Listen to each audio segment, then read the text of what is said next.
d'un pas alerte et gai. Nous nous sommes mis en marche, d'un pas alerte et gai.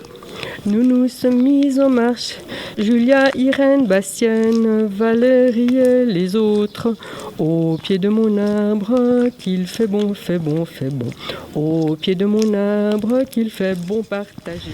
Je pense que notre manière d'habiter, de nous déplacer, de nous nourrir, est une marge importante d'adaptabilité. Sauf qu'il faut commencer par soi. Moi, j'ai un travail artistique qui parle de toutes ces thématiques du changement climatique dans les Alpes. Je trouve qu'il manque de vecteurs pour illustrer, nourrir ce récit d'un futur possible. Parce que maintenant, on a tous pris conscience de la gravité de la situation, mais on est soit dans le déni, soit dans la sidération. Et il faut qu'on aille expérimenter.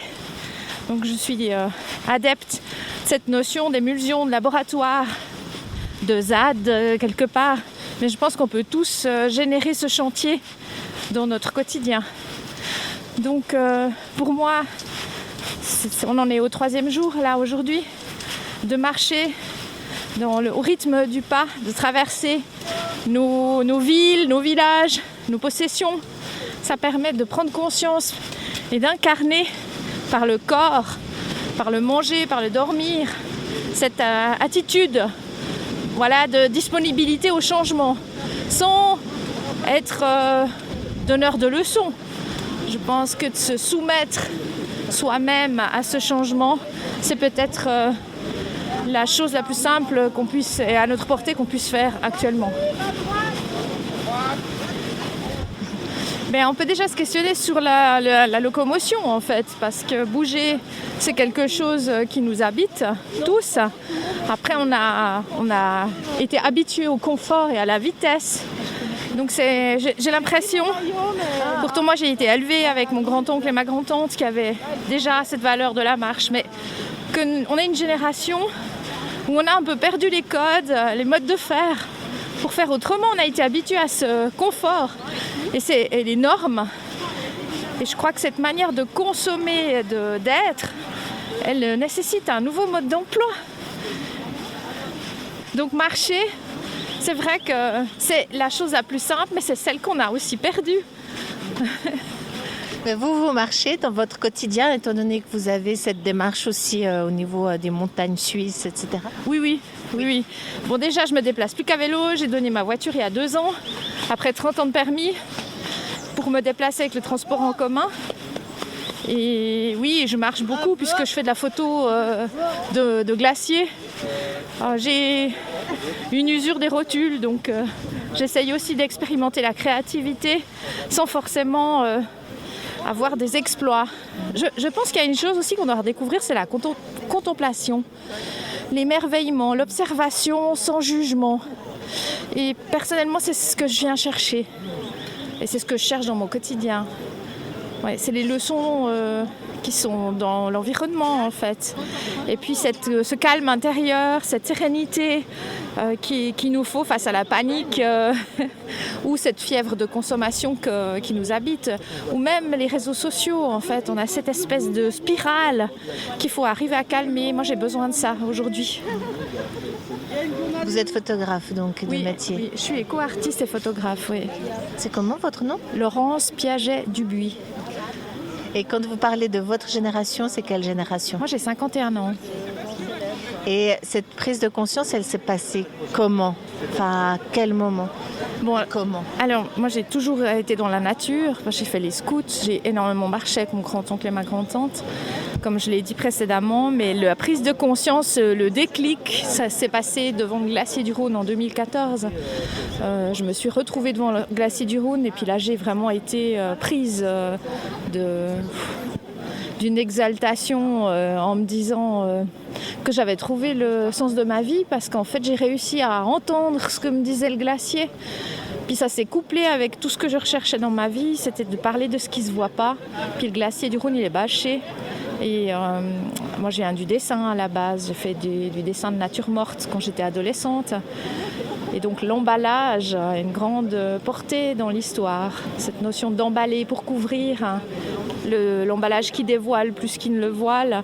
Et c'est des choses que j'ai retrouvées devant le glacier du Rhône et j'ai compris que l'environnement avait besoin qu'on s'engage et que mon rôle d'artiste pouvait prendre une place dans l'espace social pour s'exprimer et s'engager, parce qu'en tant que citoyen, on a une marge de manœuvre. Merci beaucoup. Après comptage, nous sommes aujourd'hui 122 à marcher. Bravo, merci. Et je vais donner la parole à l'une de nos marcheuses, à Élise Buckel, qui va vous dire un petit mot. Merci, merci à toutes et bravo pour votre engagement, quel magnifique mouvement collectif.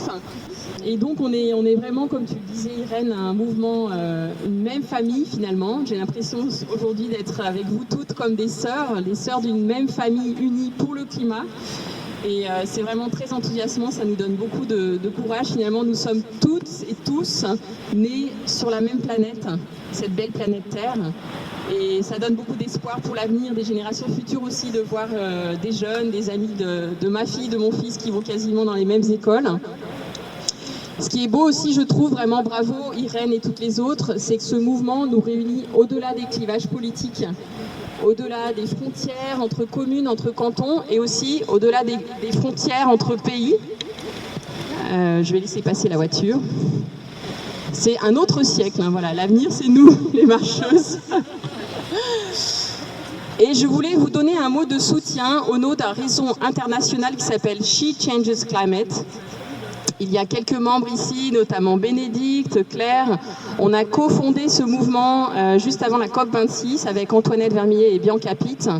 Et ce qu'on demande, c'est la parité à tous les niveaux décisionnels, en commençant par la présidence des COP, mais aussi pour les délégations des pays qui sont représentés dans chaque sommet pour le climat, et puis bien sûr dans les gouvernements, que ce soit au niveau fédéral, cantonal ou communal, dans les parlements, dans les conseils communaux et aussi dans les conseils d'administration des entreprises. Pourquoi ? Parce qu'il y a beaucoup d'études et de recherches et de chiffres qui montrent que quand il y a plus de 50% de femmes impliquées dans les décisions, on obtient des politiques beaucoup plus fortes et des législations aussi beaucoup plus fortes pour l'environnement. Donc ce n'est pas seulement une question d'éthique, c'est aussi une question de résultats et d'efficacité. Et ce qui est très beau aujourd'hui, je trouve, c'est que chacune d'entre vous, vous êtes comme une goutte d'eau et tout ensemble, on crée une rivière, une belle rivière de changement qui va jusqu'au lac, jusque dans les fleuves, jusque dans l'océan, et ça crée, tout ensemble, on crée un océan d'espoir. Et voilà, pensez vraiment que vous n'êtes pas seul et qu'il y a des femmes dans le monde entier qui regardent ce qui se passe en Suisse. Et je pense que le Parlement à Berne et les autorités fédérales, avec ce fleuve qui arrive, ne pourront plus ignorer le message. Parce que, bien sûr, l'heure est à l'urgence et on doit agir très vite aussi pour les autres femmes qui sont impactées par le changement climatique. Quand il y a eu les inondations au Pakistan, il y a des milliers de femmes qui sont mortes. 80% des réfugiés climatiques sont des femmes. Et malheureusement, nous sommes sous-représentés dans les fonctions dirigeantes, donc il faut absolument que ça change. Voilà, merci, bravo et bonne continuation.